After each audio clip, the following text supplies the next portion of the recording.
guys, thank you for joining us on this episode of Blue Jay Journal TV.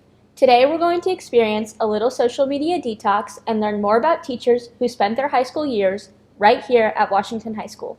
We'll also be learning more about the impact that suicide has on the people that are left behind to pick up the pieces. But first, Brennan Randolph is going to introduce us to several young women who are breaking gender stereotypes. I am in JROTC. I'm in the Project Lead the Way Principles of Engineering class. It's really a male-dominated class. I am the only female in my hour.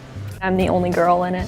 Despite the increase of women empowerment, women are still struggling to overcome gender stereotypes. The activity that I'm in that I feel defines gender stereotypes is wrestling. I kind of defined it by being in woodworking and being active in woodworking, not just taking it as a class to get credit for. They kind of underestimate me, and they didn't think that I would do as well as them. The boys at first were iffy about it because, it's a girl and to a guy's sport. Your gender, it really makes them uncomfortable sometimes. I'm a little more outspoken, outgoing, because I want to prove that I belong there and that I can do just as well as they can. The girls that don't wrestle but think it's cool that I'm wrestling are like, wow, you're doing something that I wouldn't even think about doing. So I think that's pretty cool. Joining a male-dominated activity can seem intimidating, but these young women offer advice to others looking to do the same. If it's something you're passionate about, do it. I'd say, just be yourself, but don't let people trample you, I would say go for it, because you never know if you'll do well and you'll enjoy it. To quit is never an option. It gets hard and you may fail, but quitting would be worse than failing because at least you learn something when you fail. When you quit, you don't learn anything. Girls are doing this now. Get with it. For Blue Jay Journal TV, I am Brennan Randolph reporting. Snapchat, Instagram, Twitter, Facebook. Social media can easily consume our hours, our days, and even our whole lives. Back in December, 2 Blue Jay Journal TV staff members decided to take a short break from social media and documented their journey.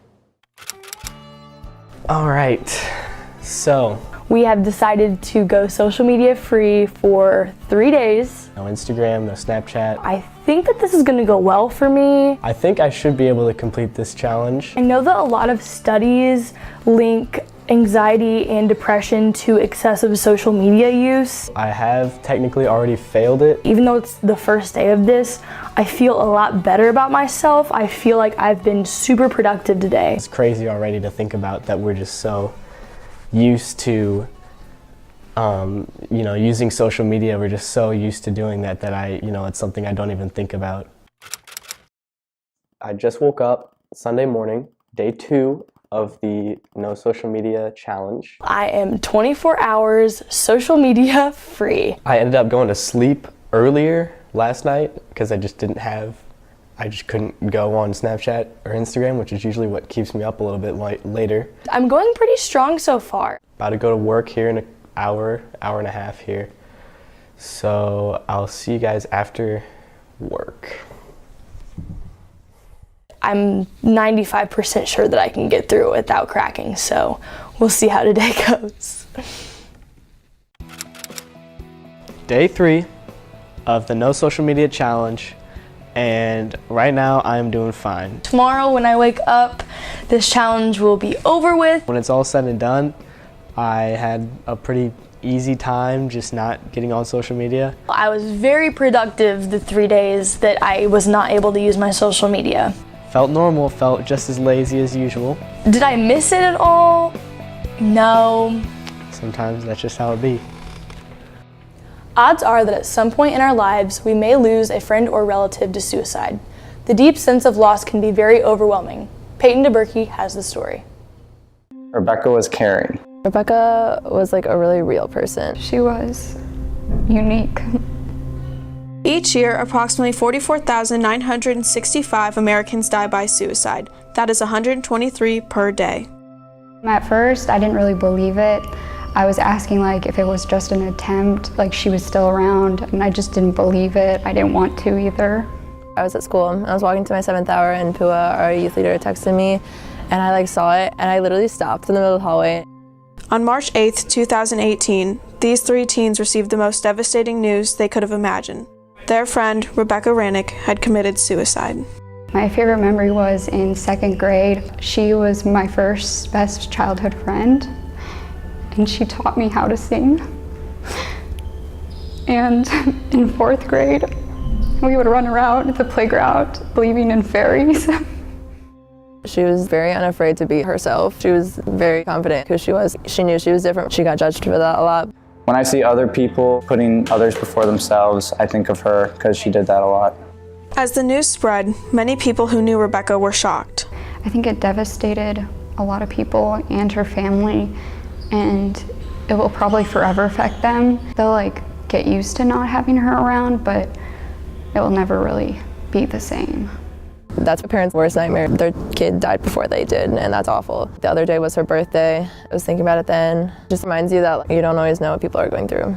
Just know that you're not alone and that you don't have to ever feel alone, and that someone is always there to help you through whatever you're going through. They're not alone, and a lot of people go through the same thing, and that they can find help and connect with others. If you or someone you know is having suicidal thoughts and feelings, please contact the National Suicide Prevention Lifeline at 1-800-273-8255. For Blue Jay Journal TV, I am Peyton DeBerkey reporting. It wasn't cancer that killed her. He didn't die in a car crash. It wasn't an accident that took them from us. None of us saw the warning signs. Looking back, I guess I should have noticed they were not acting like themselves. It's not what you think it would be.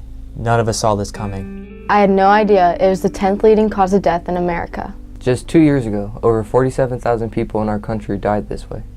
The worst part is that it was completely preventable. I wish they had gotten help. In 2017, over 1 million people attempted suicide in America. That's why the National Suicide Prevention Lifeline is so important. This hotline is available 24 hours a day, 7 days a week. If you or someone you know needs help, please reach out. Your friends are counting on you to get the help you need. Contact the National Suicide Prevention Hotline at 1-800-273-8255. If you or someone you love is considering suicide, please get help. The number is at the bottom of the screen for anyone who needs it. I'm about to wrap up 4 years here at Washington High School, and odds are I won't be back for more than a quick visit. But some teachers did come back after graduation and stayed. Jack Lackman has the details. 1978 to 1982. 94 through 98. I went here from 1992 to 1996. 96 through 2000. Go Blue Jays. Washington High School has many staff members who have Blue Jay pride, but these staff members have pride that goes all the way back to their teen years. High school was a crazy experience for me. My high school experience, I think, was great. I had a good time. I had a lot of friends. It's a good place to work. It was a great place to go to school. It's definitely got some small town aspects that are nice. These staff members who attended WHS relate to their students more than you think because they went through some of the same experiences. Yeah, I was court-warming king in my senior year, and then I was prom first runner-up. Oh boy. I was not the world's greatest student when I was here. I graduated basically by the skin of my teeth. One day I was on my way to school and I saw his car broke down, and I ended up picking him up because he was hitchhiking to school, and he was my first hour teacher. When these teachers were hired by the school they once attended, they were surprised by the similarities WHS still had. The school has a very distinct smell. One of my first times coming back in here, it's the same smell, and it just triggered a lot of memories. It really hasn't changed that much, that teenagers are very similar to teenagers back in the day, as you say. Looking back on their high school years, these teachers have a final thought for their students to hear. High school is a fun experience. It goes by really fast, and students should enjoy every minute of it. So I was kind of leery up here how I was going to be treated and things like that. It's been wonderful. You know, it's the same thing year in, year out. You know, kids just trying to get by, you know, do their classwork, you know, and make something of themselves. For Blue Jay Journal TV, this is Jack Lackman reporting. We want to thank you for joining us for the show. Remember, you can find more news and views at www.bluejayjournal.com. Have a great day, Washington!